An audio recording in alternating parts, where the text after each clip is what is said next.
independent like filmmakers, what advice would you give to aspiring creatives who want to also like get into film?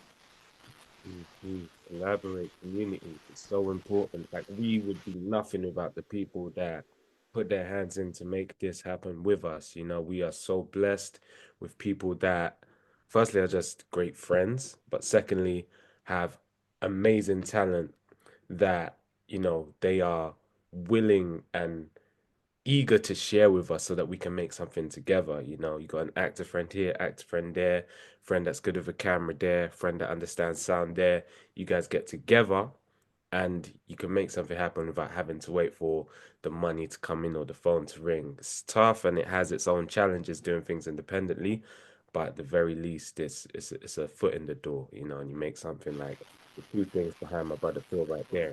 Yeah, so. But yeah, just to piggyback on that, yeah, it's like it's networking sideways, but then also if you just have people that want to support you as well, like they don't have to want to be filmmakers. But if you got that friend that's super organized, or they know how to pattern stuff, or in their day job they're a project manager, they'll probably make a great producer.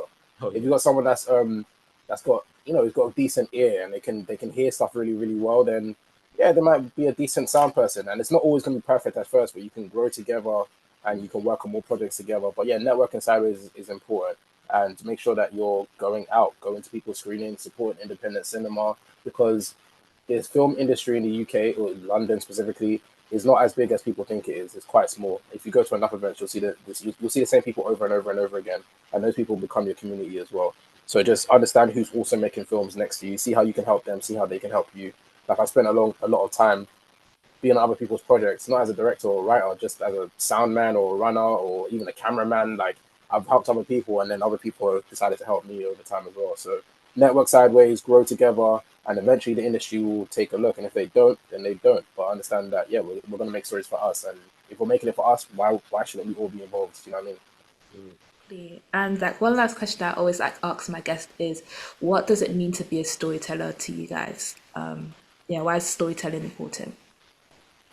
There's this proverb about like how a mediator is extremely important, because if I want to tell something to you and we don't speak the same language, someone that does has more power than the originator of the message, which is myself.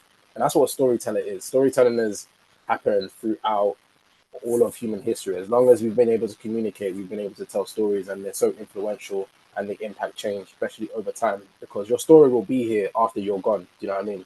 So it's that type of thing. David, what about you? Just to add quickly, because that's beautiful, but I think for me, two things that stick out are empathy and community. And when you see something on screen that is reflective of your own experience, you feel part of something, you feel seen, you don't feel alone. And when it's not part of your experience, you get to learn something, you get to understand something new about someone else that should and hopefully might help you empathize with them a bit more, teaching you compassion. So those are just two things that I'm really passionate about when it comes to storytelling.